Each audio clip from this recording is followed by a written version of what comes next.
on top of making sure that no real science is done on this subject. He also wrote a book, Autism's False Prophets, Bad Science, Risky Medicine, and a Search for a Cure. My son was cured through those exact means. This is criminal.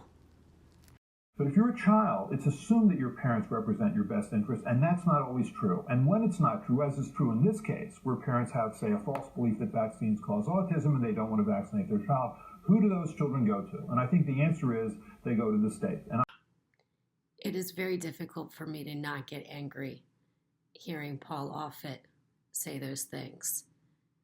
My child has a right to his mental faculties and his ability to use a toilet, and I have his best interests in making sure that he never receives another vaccine again. It is not in the benefit of the herd for my child's head to swell up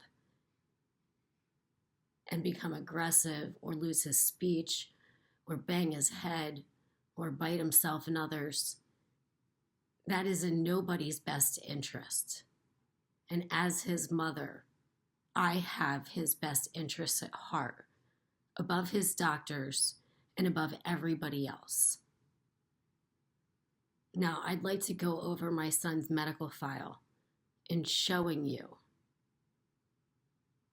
that I have my son's best interests at heart. He had adverse reactions documented in his medical file at every single appointment. They didn't care. At 6 months, I refused to vaccinate him anymore. His father came in and held him down for his shots, and the pediatrician documented has a cough off and on. Mom feels he is fine. Mom says he coughs after vaccines, makes a hacky cough in exam room. Parents don't seem that concerned and feels he makes noises for fun. The pediatrician stopped speaking to me, put his back to me, and only addressed my husband. It was horrible. There was no respect, no concern for my feelings of my child not being okay from these vaccines. I switched doctors and things didn't get better. This is my son's medical file from his very last appointment. Mom has a book that states that if she has dyslexia, bowel movement, loss of child in copper and system, and paint fumes, it will bind to vaccines and cause autism. Book in Autism by Titus Smits, MD, which is really the book Autism Beyond Despair. And what he says is that dyslexia is an omega-3 deficiency, that if the mother has dyslexia and vaccinates, she's guaranteeing that her child will be somewhere on the autism spectrum. That would be me. Bowel movement. He said that if there's mucus in the poop, I had an endoscopy and a colonoscopy done for this before I got pregnant with JoJo, and they found nothing wrong with me.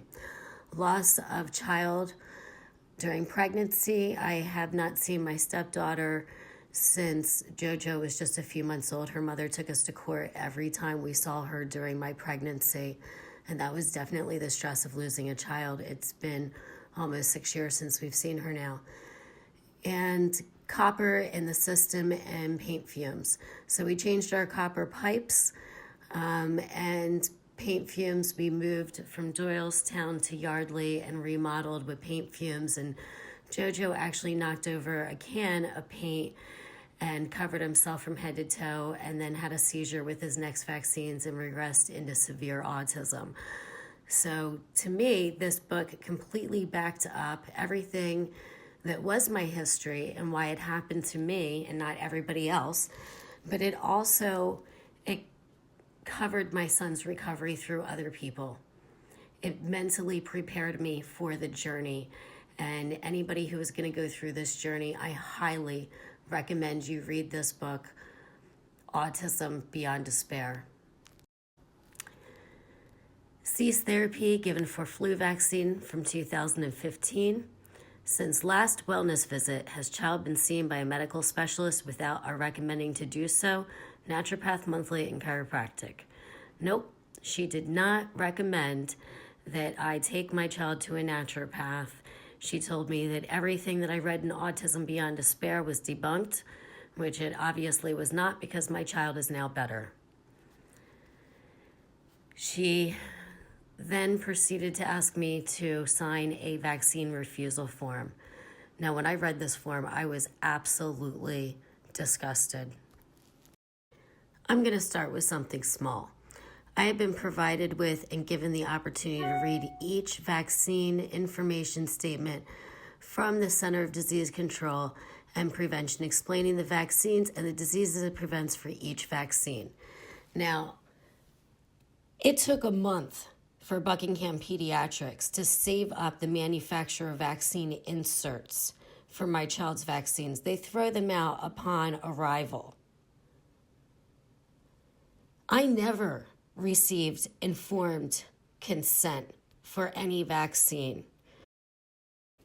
There's a ton of things that I have a problem with, the child ID, but the most disturbing thing to me is where it states that I know that failure to follow the recommendations about vaccines may endanger the health or life of my child and others with whom my child may come into contact.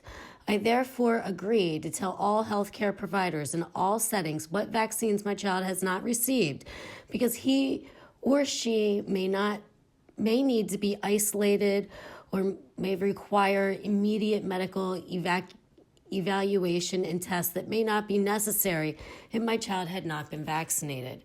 Now, I had to take out a second mortgage on my house to recover my child.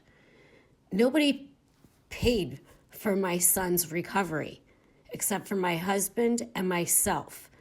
And there were a few people who did make some small donations along the way. Thank you very much. But let's be honest, most of that money has gone to Heartline Foundation and helping families on a whole. I paid for my child's recovery myself. And I can't afford to do it again. Now, I find it extremely offensive that my doctor wanted me to sign this with a witness. I feel that this statement could be used to remove custody of my child the way that Paul Offit spoke about. And the next page, immunizations not carried out because of caregiver refusal. That's right, doctor, Mama's refusing. Mama insisted on going into the waiting room to have her son play with toys while I write up the refusal. When I approached Mom with the form to decline all vaccines, she scribbled on it, added her own comments and remarks on how immunizations caused her son to have autism. She continued to yell in the waiting room area in front of other patients how dangerous vaccines were to children. Mom was shaking with fury and insisted on reading a short paragraph in this book. She states that vaccines in children are caused by autism. Mom then threw the paper and said she is not going to sign this form and yelled hepatitis B is a sexually transmitted disease.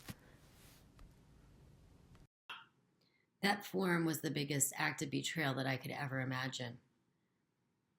I didn't sign it. And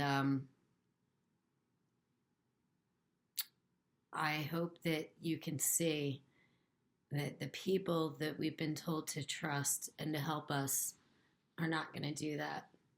We really need to take a look in our kids' medical files and do our own research and turn things around. Trust your gut. Give thanks in advance for the miracle and follow your gut into making it happen. My pediatrician caused me anguish, ejected me, and caused autism.